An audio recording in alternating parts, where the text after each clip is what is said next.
For more than 1,000 years, Constantinople stood as the greatest fortified city on earth, protected by walls that no enemy had ever fully overcome. Built by the Roman Emperor Constantine, the magnificent city became the capital of the Byzantine Empire and the gateway between Europe and Asia.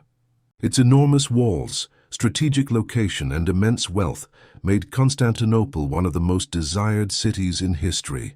Generations of powerful kings, emperors, and sultans dreamed of conquering it, yet every attempt had ended in failure.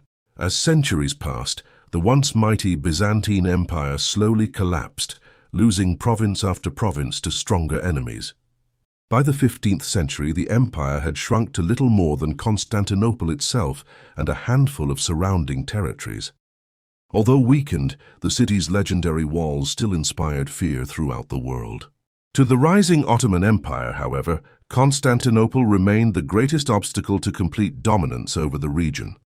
In 1451, a 19-year-old prince named Mehmed II became the new Ottoman Sultan after the death of his father, Murad II. Many European rulers believed the young sultan lacked the experience needed to threaten the ancient capital. They underestimated both his intelligence and his determination. Since childhood, Mehmed had dreamed of capturing Constantinople and fulfilling a prophecy respected throughout the Islamic world. Rather than rushing into war, he carefully began preparing for the greatest military campaign of his life. He strengthened his army, expanded his navy, and studied every previous attempt to conquer the city. Mehmed understood that defeating Constantinople would require far more than courage alone. He needed new weapons, brilliant strategy, and absolute patience.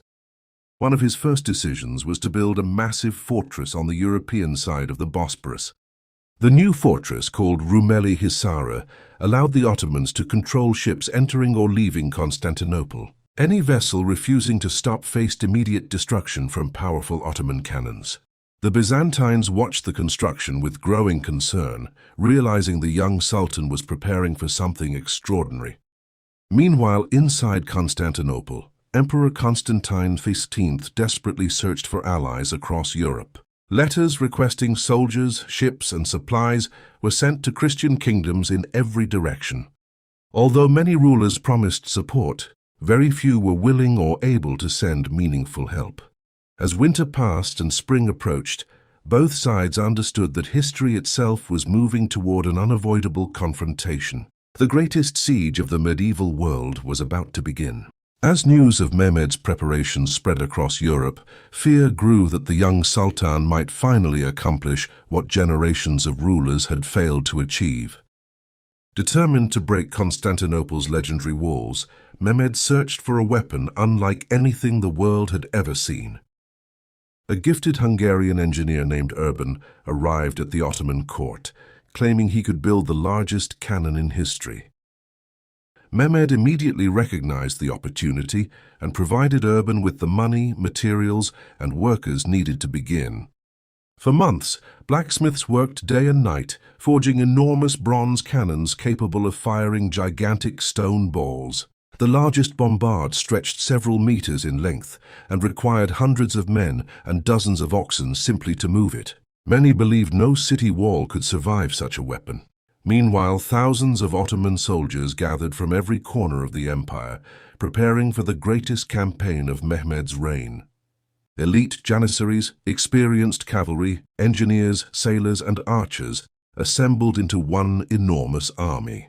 A powerful Ottoman fleet was also prepared to blockade Constantinople from the sea. Inside the city, Emperor Constantine V ordered every wall, tower, and gate to be repaired before the enemy arrived. Citizens worked alongside soldiers, strengthening defenses they hoped would withstand another historic siege.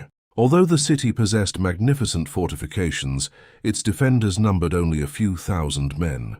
To strengthen the defense, skilled soldiers from Genoa arrived under the command of the experienced warrior Giovanni Giustiniani. His arrival greatly encouraged the defenders, who knew every trained soldier could make a difference.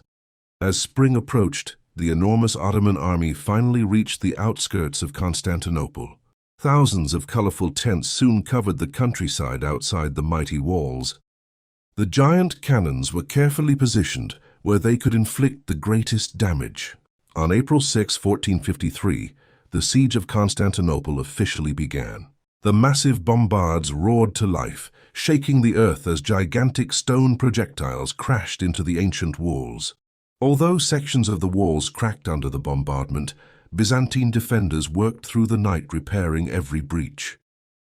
Day after day, cannon fire echoed across the battlefield as both sides fought a relentless battle of endurance.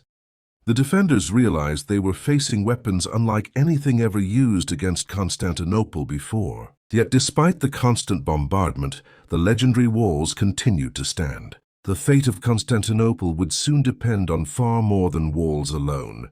Realizing that constant bombardment alone would not bring victory, Mehmed searched for another way to break the city's defenses. The entrance to Constantinople's Golden Horn was protected by a massive iron chain stretched across the water. The Byzantine navy believed the chain made the harbor completely secure from any enemy fleet. Mehmed refused to accept that any obstacle was impossible to overcome. Instead of attacking the chain directly, he ordered one of the boldest military operations in history.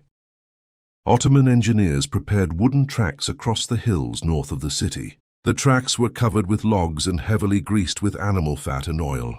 Under the cover of darkness, soldiers and workers pulled dozens of Ottoman ships out of the Bosporus. One by one, the ships slowly moved across dry land toward the Golden Horn. By sunrise, the impossible had become reality. The Ottoman fleet now floated inside the harbor behind the Byzantine defenses. The defenders stared in disbelief, unable to understand how enemy warships had appeared where no ships should exist. Emperor Constantine quickly ordered additional troops to defend the harbor walls. The Byzantines attempted several desperate attacks to destroy the Ottoman ships. Each effort failed as Ottoman soldiers fiercely protected their remarkable achievement. Meanwhile, the giant cannons continued pounding the land walls without pause. Every day new cracks appeared, and every night exhausted defenders struggled to repair the damage. Food supplies inside the city slowly began to disappear. Fatigue spread among soldiers who had spent weeks defending the walls with almost no rest. Despite their exhaustion, the defenders refused to surrender. Mehmed realized the final assault was approaching. He ordered every commander to prepare for one massive attack that would decide the fate of Constantinople forever. The final battle for one of history's greatest cities was about to begin. On the evening of May 28, 1453, an unusual silence settled over the battlefield as both armies prepared for the final confrontation. Inside Constantinople, Emperor Constantine V gathered his soldiers and thanked them for defending the city with unmatched courage. Citizens filled the churches, praying through the night as they waited for the battle that would decide their future. Outside the walls, Mehmed II addressed his army, promising that history would remember those who fought beside him. Before dawn on May 29th, the Ottoman cannons unleashed one final devastating bombardment. Moments later, thousands of Ottoman soldiers surged toward the shattered walls in wave after wave. The first assaults were driven back as exhausted Byzantine defenders fought with incredible determination. Then the elite Janissaries entered the battle, pressing relentlessly toward the weakened defenses. During the fierce fighting, Giovanni Giustiniani was seriously wounded and carried away from the walls. His departure deeply damaged the morale of the defenders. At the same time, Ottoman soldiers discovered a small gate known as the Kirka Porta standing open. They rushed through the opening and raised Ottoman banners above the walls. Confusion spread rapidly throughout the city as defenders realized enemy troops had entered Constantinople. Emperor Constantine V refused to flee. Removing his imperial insignia, he joined the final defense and disappeared into the fighting. His body was never identified with certainty, making his final moments one of history's enduring mysteries. By sunrise, Ottoman soldiers controlled most of the city.